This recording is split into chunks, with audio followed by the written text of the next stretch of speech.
साधु संत फकीर या मस्त किसी संप्रदाय विशेष के नहीं होते हैं। वह सबके होते हैं, सबके लिए होते हैं। और धर्म केवल सनातन है, अन्य सभी संप्रदाय हैं। सभी भिन्न भिन्न मान्यताएं हैं सनातन के अंतर्गत। ऐसा हमको समझना चाहिए। आपका बहुत बहुत स्वागत है।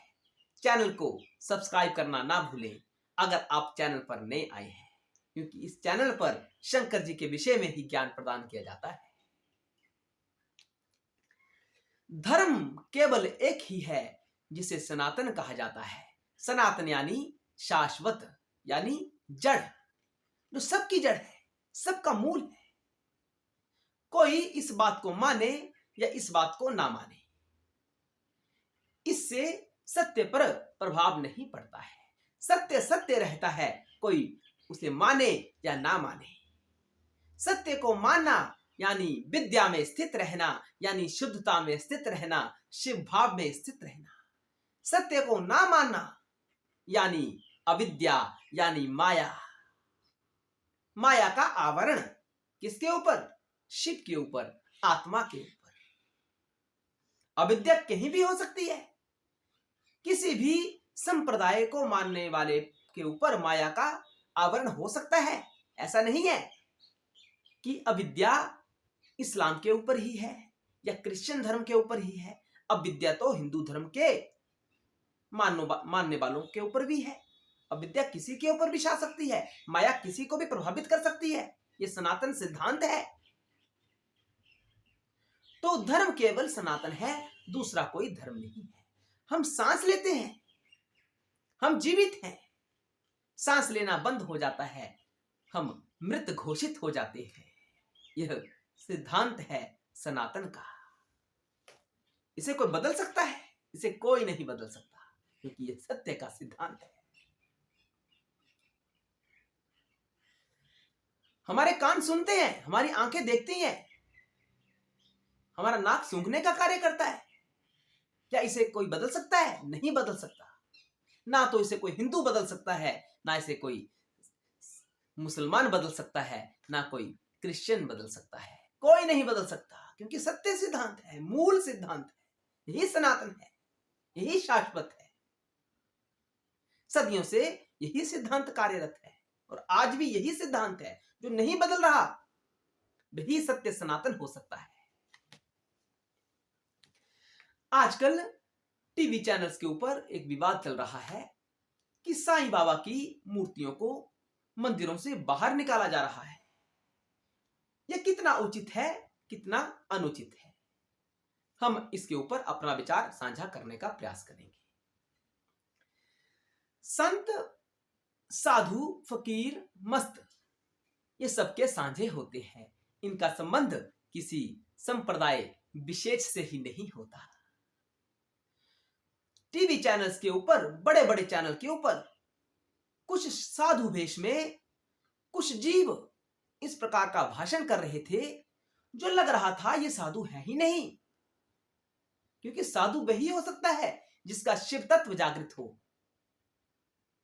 जो जागृत हो गया हो, जो जिसके ऊपर माया का आवरण ना हो, माया से जो प्रभावित ना हो, कोई सीमा जिसे सीमित ना करती हो, वही साधु हो सकता है। हम हिंदू हैं, हम सनातन के हैं, ऐसा उद्घोष करना, बार बार उद्घोष करना, इसको अपना अहंकार बना लेना, यह साधु का स्वभाव नहीं होता है। साधु सबके लिए होते हैं।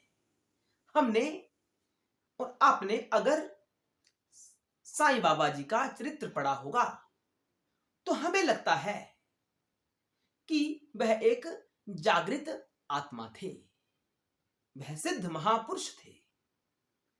और सनातन शैव सिद्धांत कहता है भगवत्ता हमारा मूल स्वभाव है।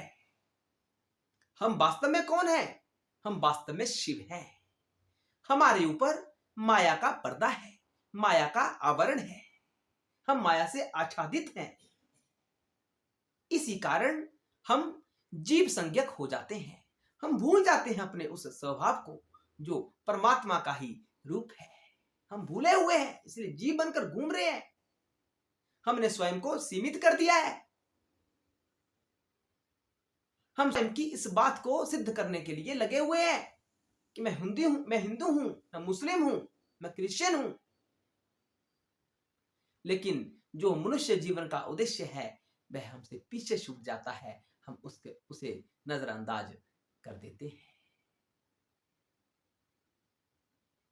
हम उसे अनदेखा कर देते हैं। तो साईं एक जागृत आत्मा थे, वह गुरु रूप है, वह संत है। और गुरु गीता का वाक्य है कि शिव और गुरु में कोई भेद नहीं है। और गुरु वही हो सकता है जो जागृत हो, जिसने शिव तत्व को जाना हो। जिसने स्वयं ही नहीं जाना, वो कैसा गुरु हो सकता है? वह गुरु नहीं हो सकता। तो सत्य साईं जिन्हें कहा जाता है वह एक जागृत आत्मा थे। जागृत होने के कारण उनमें और शिव में कोई भेद नहीं है, उनमें और भगवान में कोई भेद नहीं है। वे सिद्ध महापुरुष थे।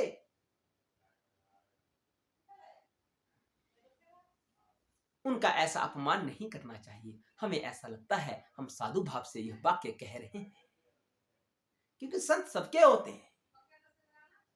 पूर्व जन्मों के आधार पर, पूर्व कर्मों के आधार पर, पूर्व के गुणों के आधार पर हमारा जन्म किस संप्रदाय में हुआ है ये हमारे हाथ में नहीं होता है, यह प्रकृति के हाथ में होता है। प्रकृति जो निर्णय करती है कि हमारा जन्म किस जीव का जन्म कहां होगा, वहां हमें जन्म प्राप्त हो जाता है। जन्म प्राप्त होने के बाद हमारा कार्य होता है, हमारा उद्देश्य होता है हम अपने स्वरूप को जाने, जो शिव ही है। हम पहले से ही सीमित हैं क्योंकि हमने बांध रखा है। हम ये सोचते हैं कि मेरा अमुक नाम है, मैं ब्राह्मण हूं, मेरा धर्म हिंदू है, या मेरा धर्म इस्लाम है, या मेरा धर्म क्रिश्चियन है। हमने स्वयं को सीमित कर दिया, लेकिन हमने जाना कहां है? उस असीमित की तरफ, जो किसी सीमा से सीमित नहीं होता है, वह शिव है। हमने वही जाना है, सबको वही जाना है, सबको वही जानना है, चाहे किसी भी संप्रदाय के अंतर्गत जानो, उद्देश्य वही है, उद्देश्य शिव ही है। तो गुरु ही शिव है, और गुरु वही हो सकता है जो जागृत हो। आज साधुओं के भेष में बहुत से